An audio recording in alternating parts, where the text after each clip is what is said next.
Welcome in this session. Good morning, all of you. We start today discussion about singly link list. ये जो singly link list है वो किस तरीके से काम करती है, आज हम उस पर डिस्कशन शुरू करेंगे। लास्ट लेक्चर में हमने type of the link list और लिंक लिस्ट क्या होता है इन चीज़ों पे हमने डिस्कशन किया। आज हम जो है स्पेसिफिकेशन जो है हर एक लिंक लिस्ट को अलग अलग डिस्कस करेंगे और उनका इम्प्लीमेंटेशन करते जाएंगे जो रिलेटेड रिलेवेंट ऑपरेशंस हैं, ताकि हम जो है सबसे पहले तो बेसिक ऑपरेशन सीखेंगे, फिर उनके जो है इम्प्लीमेंटेशन करेंगे। जैसे हमारा स्टैक है, क्यू है, इनका लिंक लिस्ट के थ्रू भी हमने इम्प्लीमेंटेशन करना है। तो let's we start the discussion of singly link list. जो सिंगली लिंक लिस्ट है, सिंगली लिंक लिस्ट की अगर हम बात करें तो ये एक डायनेमिक स्ट्रक्चर होता है एंड वी कैन ग्रो और श्रिंक एट रन टाइम। हम रन टाइम पे इसको बढ़ा भी सकते हैं और इसमें से नोड्स को हम रिमूव भी कर सकते हैं।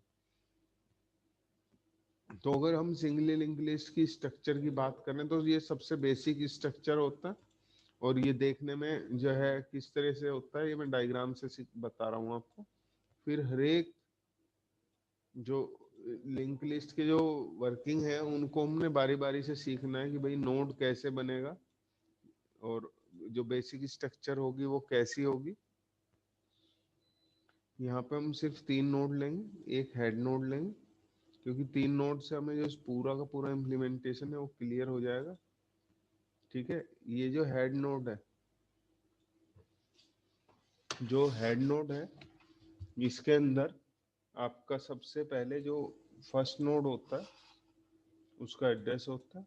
तो यहाँ पे हेड लिख देना और इसके अंदर होगा जो पहले वाला नोड है उसका एड्रेस। हर एक नोड के 2 हिस्से होंगे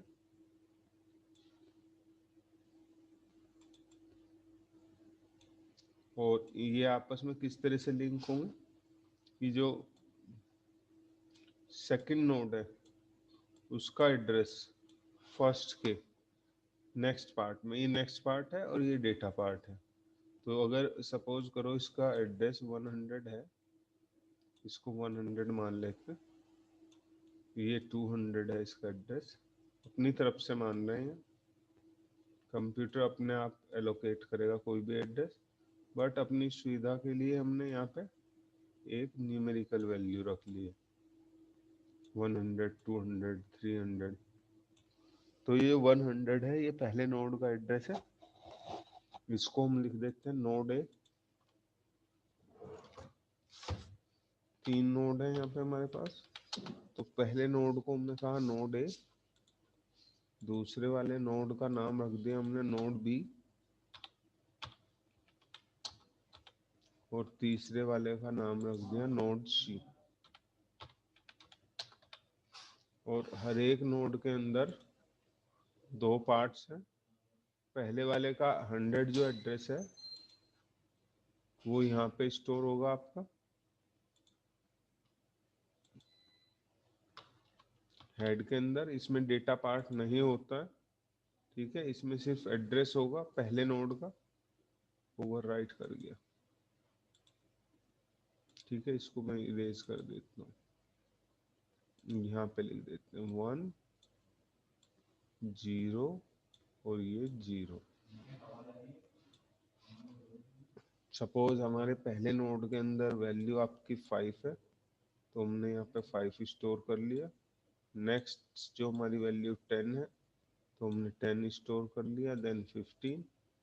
इस तरीके से हम वैल्यू इसमें स्टोर करने वाले हैं और ये आपस में जुड़े हुए हैं। यानी यहाँ पे जो पहला नोड है इसके अंदर यहाँ पे 200 होगा, क्योंकि 200 इसलिए डाल दिया हमने यहाँ पे क्योंकि हमेशा जो नेक्स्ट पार्ट है, ये वाला जो पार्ट है, इसके अंदर अपने से दूसरे वाला नोड जो उसके बाद नोड है उसका एड्रेस होगा। ये डेटा हो गया, तो इसके अंदर अगले वाला जो नोड है उसका एड्रेस होगा, दैट इज 300।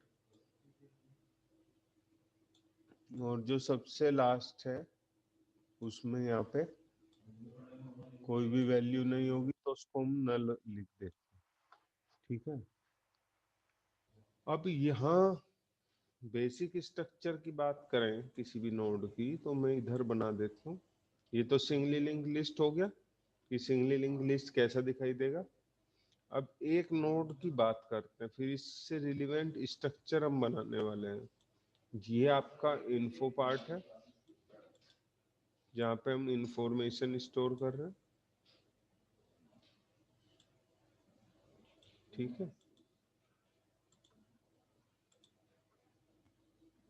इन्फो, और ये next.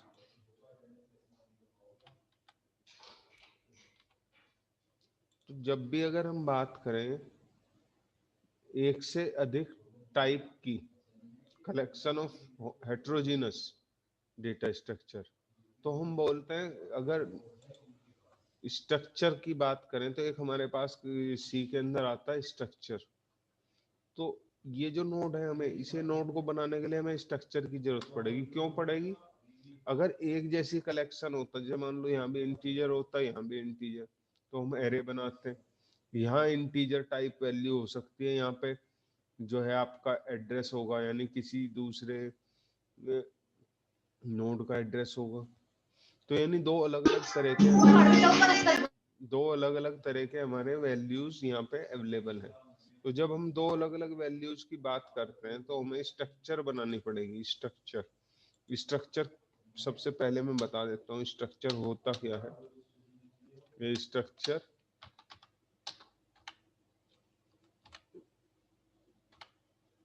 Structure is collection of different heterogeneous, लिख देते हैं यहाँ पे हेट्रोजीनस,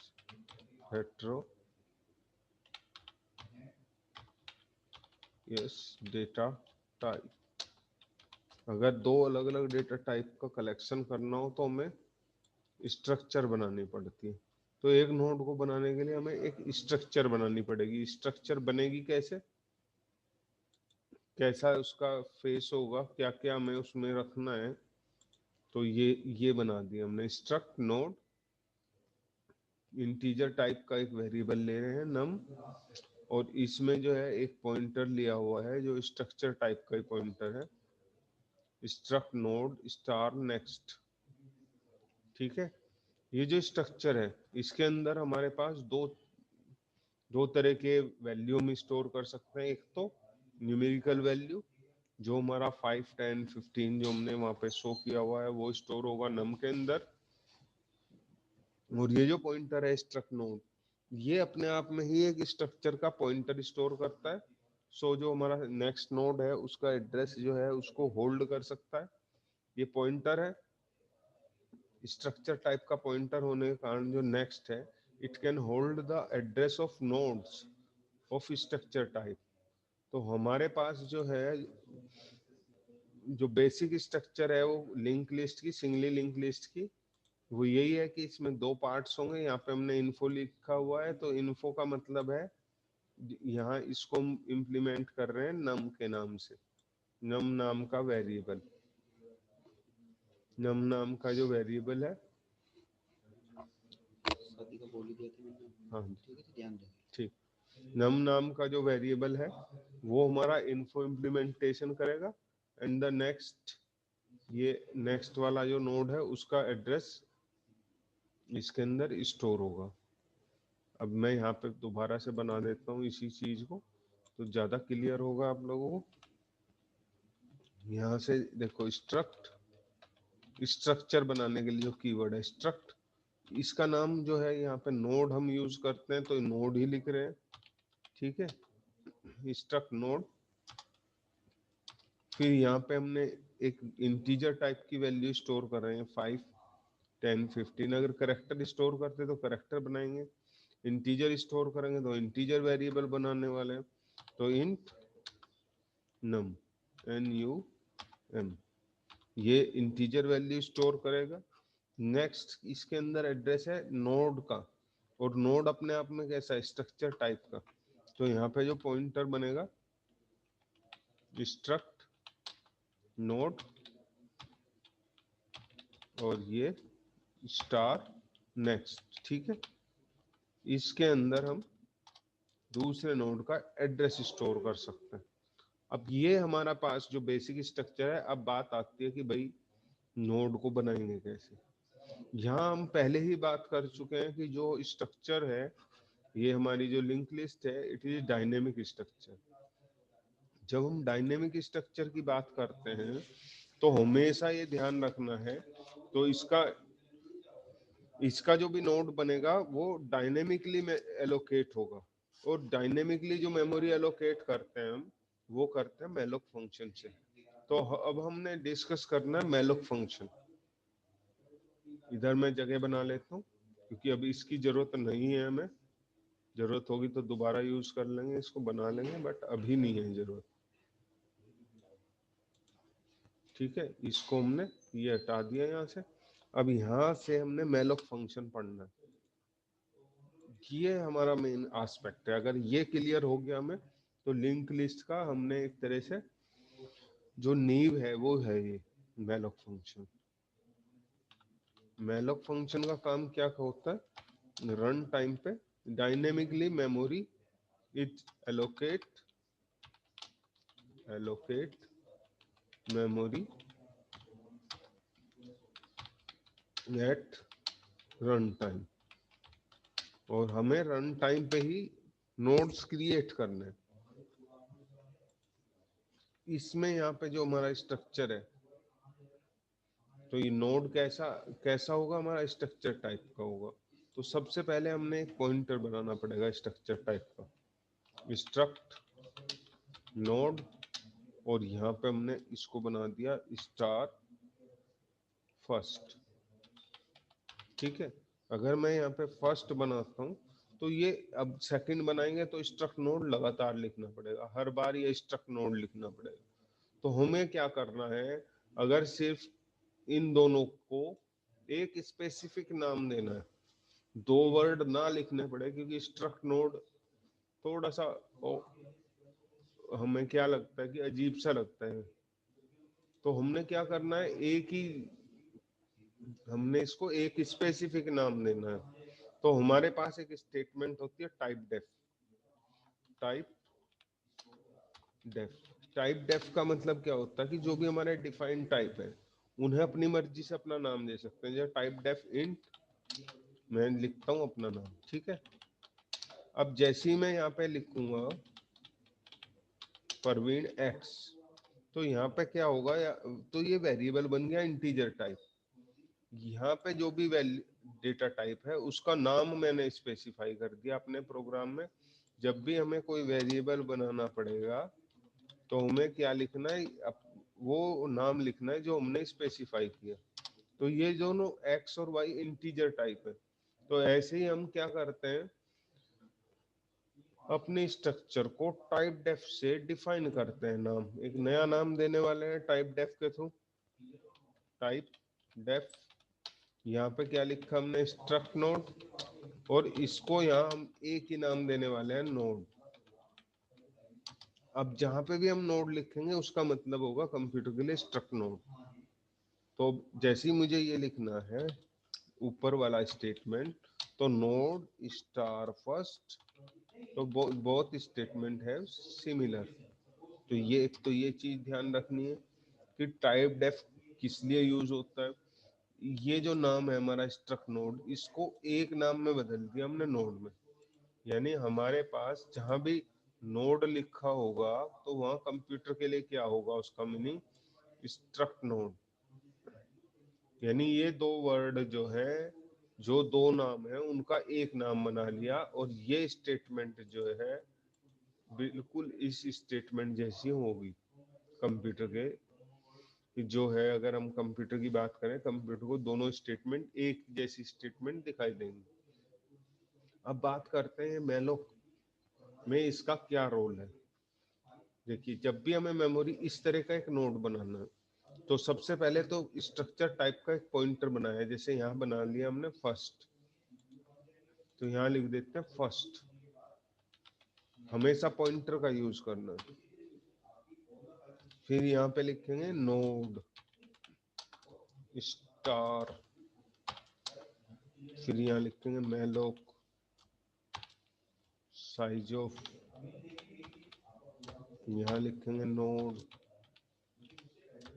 अब ये बंद और ये बंद। अब इसका पूरा मतलब क्या है, अब हमें ये समझना है अच्छे से। देखिए, अगर मैं यहाँ पे टाइप डेफ ना करता तब मुझे क्या करना पड़ता, तब मुझे लिखना पड़ता इस एक स्टेटमेंट के बदले हमें लिखना पड़ता स्ट्रक्ट नोड, ऐसे लिखना पड़ता स्ट्रक्ट नोड स्टार, ठीक है। और फिर वहां पे भी लिखना पड़ता, यहाँ पे लिखो मेलोक साइज ऑफ, यहाँ पे लिखेंगे स्ट्रक्ट नोड, ये बंद और ये बंद। अगर यहाँ पे हमने इसका स्पेसिफिकेशन नाम का ना दिया होता तो हर बार स्ट्रक्ट नोड लिखना पड़ता, क्योंकि हमने इसको एक स्पेसिफाइड नाम दे दिया है नोड, तो देन नोड स्टार। अब इससे काम चल जाएगा। एक तो फायदा ये होगा कि हमारी जो है जो स्टेटमेंट्स हैं वो छोटी हो जाएंगी अब, और रीडेबल भी होंगी, ज्यादा बेटर रीड होगा उनमें डेटा कि हम करने वाले क्या है। अब इस स्टेटमेंट को हमने समझना है। ये स्टेटमेंट बहुत इंपॉर्टेंट है। इसमें तीन हिस्से हमारे बने हुए हैं। पहला तो ये मेलोक फंक्शन, दूसरा ये वाला, और तीसरा हमारा ये वाला हिस्सा। तो इसको नंबरिंग अगर डाल दे 1 देन 2 और देन 3। अब बात करते हैं फर्स्ट सेक्शन की। तो फर्स्ट सेक्शन इजीली समझा जाने वाला है कि मेलोक एक फंक्शन है जो क्या करता है, रन टाइम पे मेमोरी एलोकेट करता है। यानी ये मेलोक जो फंक्शन है ये एक मेलोक नाम से किस हेडर फाइल के अंदर है, alloc.h के, ये इस तरह का कोई फंक्शन है। अब यहाँ पे ये जो ये सेकंड पार्ट है, इट इज एन आर्ग्यूमेंट। यहाँ हम कोई आर्ग्यूमेंट पास कर रहे हैं। आर्ग्यूमेंट का मतलब है कि हम इस फंक्शन के अंदर कोई वैल्यू पास कर रहे हैं ताकि उससे हमें इस मेलोक से कितनी बाइट एलोकेट करनी है वो हमें पता चल जाए। तो हमें क्या करना है, यहाँ देखिए नोड का हमें साइज नहीं पता है। हमें ये नहीं एग्जैक्ट कह सकते, जैसे इंटीजर है 2 बाइट लेगा, करेक्टर है 1 बाइट लेगा, फ्लोट है 4 बाइट लेगा, बट हमें नहीं पता कि नोड कितना बाइट लेने वाला है। तो हम कंप्यूटर से ही करवा लेते हैं वो काम। कैसे, साइज ऑफ ऑपरेटर इस नोड को लेगा और इसका साइज निकाल लेगा। साइज निकाल के ये बताएगा कि हमें, कि कंप्यूटर को ही बताएगा कि इतना बाइट इसमें लगने वाला है। अब हमने कहा कि सपोज यहाँ पे 4 बाइट की जरूरत पड़ी एक नोड के लिए, तो साइज ऑफ ने 4 निकाल दिया, 4 बाइट कि कितने बाइट की जरूरत है, 4 बाइट, तो 4 यहाँ से पास होगा। मेलोक फंक्शन समझ जाएगा कि 4 बाइट जो मेमोरी है उसकी जरूरत है, 4 बाइट एलोकेट कर देगा। अब जो ये एलोकेट करेगा मेमोरी, ये होगी रो मेमोरी। एक तरह से आप कह सकते हैं कि हमने क्या करा, एक कच्चा पदार्थ हमारे पास अवेलेबल हो गया, मेमोरी हमारे पास अवेलेबल होगी, बट अभी हमें ये नहीं पता कि कंप्यूटर को हमने ये नहीं बताया कि हम इसमें करने वाले क्या है। जैसे सपोज करो कि आपने एक प्लॉट लिया कहीं पे, तो वहां पे आपने बैनामा तो करा लिया कि आपको 100 गज का है, लेकिन अभी आपको ये नहीं पता चला कि किस जगह पे आपका जो है मकान आपको बनाना है। एक तरह से सिर्फ अभी आप बैनामा करवा के आ रहे हो। बाउंड्री जो है, बाउंड्री किससे बनेगी कि भाई उसमें काम किस कैसे करना है हमने, वो हम यहाँ से स्पेसिफाई करते हैं। सेक्शन थर्ड ये बताता है कि जो हमारी मेमोरी है हमने उसमें क्या कैसी वैल्यू यूज करनी है, क्या हमने उसका यूज करना है, क्या हमने उसमें इंटीजर वैल्यू स्टोर करनी है। अगर इंटीजर वैल्यू में यूज होना होगा तो यहाँ पे इंट लिखा होगा INT, और ये INT और स्टार जैसी लिखेंगे तो कंप्यूटर को ये समझ आ जाएगा कि इस मेमोरी का यूज होने वाला है इंटीजर वैल्यू को स्टोर करने में। बट यहाँ नोड स्टार लिखा है तो that's mean we are going to made the node from this memory. जो ये मेमोरी है इससे हम नोड बनाने वाले हैं, और वो नोड किसका नोड होगा, वो सिंगल लिंक लिस्ट का नोड होगा। ठीक है। इस तरीके से जो है, अरे भाई डांगे, मैंने अपना माइक बंद कर ले। इस तरीके से जो है हमें जो है जो नोड है वो मिलेगा, वो अवेलेबल हो जाएगा, उसमें वर्किंग करने लायक स्टेज में हम पहुंच जाएंगे। ये हमारा वो डायनेमिक मेथड है, डायनेमिक रन टाइम पे जो हमें मेमोरी एलोकेट करेगा, जो सब पूरे लिंक लिस्ट में हमने यूज होना है। इस तरीके से जो बेसिक नॉलेज है इसकी हम वो प्राप्त कर चुके हैं। अब हम क्रिएशन पे पहुंचते हैं कि भाई लिंक लिस्ट को हम क्रिएट करने वाले हैं। ठीक है, तो यहाँ से आप लोगों को ये समझ आता चले जाएगा कि ये पूरा काम है। अब हम इसको फर्स्ट जो है क्रिएट करेंगे नोड, तो ये चीजें क्लियर होती जाएंगी। जो मैं अभी थियोरटिकल बता रहा था ये प्रैक्टिकली जैसी होगा तो समझ आ जाएगा। सबसे पहले हमने क्या करना है, यहाँ पे मैं शुरू से ही ले लेता हूँ, इसको पूरा बना देते हैं, तो यहाँ समझ आ जाएगा आपको। सबसे पहले हमने बनाना है structure, creating a single link list. जब हम सिंगल लिस्ट को क्रिएट करने वाले हैं तो क्या स्टेप्स हम लेंगे। सबसे पहले हमें बनाना है structure, struct node int num, then struct node star next, अगले वाले के एड्रेस के लिए होगा, अगले नोड के एड्रेस को स्टोर करेगा। और num भी जो है हमारी वैल्यू स्टोर करने वाला है। अब इसको टाइप डेफ करेंगे, टाइप डेफ स्ट्रक्ट नोड, और ये हमने इसका नाम रख दिया नोड।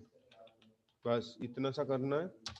अब जो सबसे पहले लिंक लिस्ट में होता है हेड नोड, तो हमने क्या करना है, 3 नोड बनाए हैं हुए थे लिंक लिस्ट में, तो सबसे पहले हेड बनाना है, तो हेड लिख दिया। ठीक है, हेड के अंदर अभी क्योंकि लिंक लिस्ट नहीं है तो नल स्टोर कर रहे हैं। ठीक है, नल का मतलब है कि बिल्कुल खाली है अभी ये। ऐसे ही हमने क्या करना, 3 नोड बनाए थे वहां पे अदर देन हेड, जैसे नोड ए, ऐसे ही हमने बनाना है स्टार नोड बी, एक ऐसी फिर एक और बनाना है स्टार नोड सी। ठीक है, ये हमारे नोड, तीनों नोड तैयार हो गए। इतना करने के बाद हमने क्या करना है, देखिए हेड में तो कोई डेटा स्टोर होता नहीं है, नोड ए में भी स्टोर है, नोड बी में भी। यहाँ पे अगर छोटी सी लिंक लिस्ट बनाए तो ये क्या हो गया आपका, ये हेड हो गया। ठीक है, ये आपका नोड ए हो गया, ये नोड बी हो गया, और ये नोड सी हो गया। इसके अंदर क्या है, यहाँ पे नल है। ठीक है, इसके अंदर यहाँ पे 5 है, यहाँ पे 10 है, यहाँ पे 15 है, और इनके अंदर हमारे एड्रेसेस भी हैं। इसको हमने यहाँ से जोड़ दिया, ये हेड हो गया, यहाँ पे एच लिख रहा हूँ, ये ए, नोड बी और नोड सी, ये आपस में जुड़े भी हैं। जुड़े हुए कैसे हैं, इसका एड्रेस यहाँ पे है, इसका एड्रेस आपका यहाँ पे है, यानी 100 यहाँ पे है। ये अगर इसका 100 है तो ये 100 यहाँ पे आपका स्टोर है, और ये 200 अगर अगले वाले का एड्रेस है तो ये 200 आपका यहाँ पे स्टोर है। छोटा मैं इसलिए बना रहा हूँ क्योंकि हमें ये करके देखना है। ये 300 है तो ये 300 यहाँ स्टोर होगा, ये 300 है तो ये यहाँ पे स्टोर होगा, ये आपस में जुड़े होंगे। तो हमें ये 3 ऐसे नोड हैं जो जिनमें हमें मेमोरी की जरूरत पड़ने वाली है, क्योंकि डेटा उसी में स्टोर कर सकते हैं जो मेमोरी एलोकेट हुई। तो सबसे पहले इसको हम मेमोरी एलोकेट करेंगे। मेमोरी एलोकेट करने के लिए मेलोक फंक्शन, इसके लिए क्या करेंगे, node A equal to node node star malloc size of और यहाँ पे लिखेंगे नोड, यानी हमारा पहला नोड को मेमोरी हमने एलोकेट कर दी है। ऐसी हमने दूसरे को करना है, ऐसी तीसरे को करना है, नोड बी, फिर ऐसे ही पूरा कर लेंगे नोड सी। यानी हमारे पास 3 बॉक्सेस तैयार हो गए। अभी ये जो बॉक्सेस हैं ये खाली हैं हमारे पास, इस तरह से, पहला, दूसरा और तीसरा, और इनके बीच में हमारी एक एक लाइन भी खींची हुई है ऐसे सेपरेट। ऐसा करने से ये बिल्कुल ऐसे ही लिखना है जो ऊपर लिखा हुआ है, ऐसे ही यहाँ पे भी लिखना है, कोई चेंज नहीं होगा। अब इसके अंदर वैल्यू स्टोर करनी है। नाम क्या है? ये वाला नोड ए, और यहाँ पे एक हेड भी बना हुआ है जिसके अंदर नल है। तो सबसे पहले ये फर्स्ट वाले का एड्रेस यहाँ डाल देंगे हम। यानी इसके बाद सिर्फ हमने क्या करना है, head is equal to node A. तो ये वाला जो एड्रेस है, यानी इसका 100 यहाँ पहुंच गया, आपका ये लिंक हो गया इससे, ये यहाँ से यहाँ लिंक हो गया। ये 100 यहाँ पहुंच गया। अभी ये इतना काम हुआ, इसके अंदर यहाँ पे वैल्यू लेनी है। तो इसके अंदर जो है नोड ए का जो ये वाला पार्ट है, ये है नम पार्ट, ये वाला। तो इसमें हमने क्या करना है, नोड ए और फिर एरो लगाएंगे हम, और नम इक्वल टू 5। एरो क्यों लगाया? क्योंकि ये पॉइंटर है हेड। जब भी पॉइंटर को एक्सेस करेंगे, स्ट्रक्चर का जो पॉइंटर होगा, ये हमने स्ट्रक्चर बनाया और इसका पॉइंटर है ये node A, node B, node C. जब भी हमने स्ट्रक्चर का जो पॉइंटर है उसको एक्सेस करना है तो एरो ऑपरेटर काम करेगा ये। अब यहाँ पे क्या है हमारे पास, यहाँ तो 5 पहुंच गया ये, ठीक है। इस वाले में दूसरे वाले का एड्रेस है, तो नोड ए के नेक्स्ट पार्ट में, नोड ए के नेक्स्ट पार्ट में क्या है, किसका एड्रेस है? ये वाला 200 नोड बी का एड्रेस है, नोड बी, ठीक है। ऐसे ही हमने क्या करना है, अब नोड बी के अंदर इस पार्ट में, अब ये यहाँ से यहाँ लिंक हो गया हमारा, यहाँ तो 5 आ गया, ये नोड बी था। जैसे हमने क्या किया, ये वाली लाइन लिखी, node A arrow next is equal to node B, तो इसका एड्रेस 200 यहाँ पहुंच गया आपका। जैसे 200 यहाँ पहुंच जाता है तो उसका मतलब कंप्यूटर का क्या है कि एक लाइन यहाँ से यहाँ जुड़ गई। अब इसके अंदर ये जो बी है, हमें इन्फो पार्ट में, नम पार्ट में वैल्यू डलवानी है। तो नम पार्ट में वैल्यू कैसे डलेगी? सेम वही प्रोसेस है कि नोड बी, और नोड बी का कौन सा पार्ट, नम, और इसमें कितनी वैल्यू डालनी है, कितनी डली हुई है 10, तो ये 10 आ गया, ठीक है। तो ये यहाँ पे 10 पहुंच गया। अब यहाँ जैसी 10 पहुंच जाता है ये, अब ये जो थर्ड है इसको यहाँ जोड़ना है। थर्ड में 300 है, 300 को यहाँ पास करना है। तो कैसे करेंगे पास? सेम स्ट्रेट फॉरवर्ड मेथड वही है कि नोड जो बी है इसके नेक्स्ट में, यहाँ जैसे नोड ए के नेक्स्ट में हमने बी डाल दिया था, ऐसी नोड बी के नेक्स्ट में नोड सी डालने वाला है। नेक्स्ट में नोड सी, ये नोड सी डाल देंगे। जैसे ही नोड सी डाल देंगे तो क्या होगा कि हमारा जो है ये आपस में लिंक हो जाएंगे। 300 जैसी डलेगा तो ये आपस में लिंक हो गया। अब यहाँ पे मुझे वैल्यू स्टोर करनी है। वैल्यू कितनी स्टोर करनी है? 15। नाम क्या है इसका? नोड सी। तो यहाँ पे हम करेंगे नोड सी, इसका कौन सा पार्ट है? नम पार्ट है, और इसमें डालना है 15। लास्ट वाला नोड है, इसमें नल आना है, तो नोड सी के नेक्स्ट पार्ट में यहाँ लिख देता हूँ, उधर जगह कम पड़ रही है। नोड सी के नेक्स्ट पार्ट में इज इक्वल टू नल।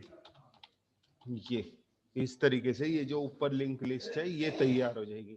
जब हम कल इसका एक बार प्रोग्राम बनाएंगे तो यही सारी चीजें करनी है, बट इसमें थोड़ा सा डिफरेंस क्या आएगा, जैसे हमने यहाँ पे यूजर से डलवानी है वैल्यू, ये तो स्पेसिफिक वैल्यू डाल दी हमने कि 5 10 15, इसको स्कैन कराएंगे बस। ये थोड़ा सा डिफरेंस होते ही हमारा सिंगल लिंक लिस्ट तैयार, फिर इसके ऑपरेशन करेंगे। तो आज तो हम यही पढ़ाना था। अगर कोई चीज आपको समझ ना आई हो तो पूछ लीजिए इसमें, क्योंकि जो है ये एक ऐसा टॉपिक है कि ये पूरा का पूरा चैप्टर ही इसी लेक्चर पे डिपेंड करता है। आज का जो लेक्चर है यही आपको जो है नेक्स्ट जो है पूरे के पूरे टॉपिक में हेल्प करने वाला है। रिपीट होंगी चीजें, ऐसा नहीं है कि अगर कोई चीज आज मिस होगी आप लोगों को या कुछ कम समझ आई कि वो आएगी नहीं, बट ज्यादातर क्या करना है, कोशिश करना है कि जिस दिन जो चीज चल रही है ना उसी दिन आप उसको क्लियर कर लें। मैं इसको चैनल पे भी डालने वाला हूँ, ठीक है? तो वहां से एक बार जरूर देख लें आप। मैं बता रहा हूँ कि बहुत फायदा होगा आप लोगों को अगर इनको एक बार और देख लोगे। सब्जेक्ट ही ऐसा है ये थोड़ा सा कि इसमें जो है टफ होता है शुरुआत में, लेकिन बाद में आप एक बार सीख जाओगे तो बड़ा आसान हो जाएगा।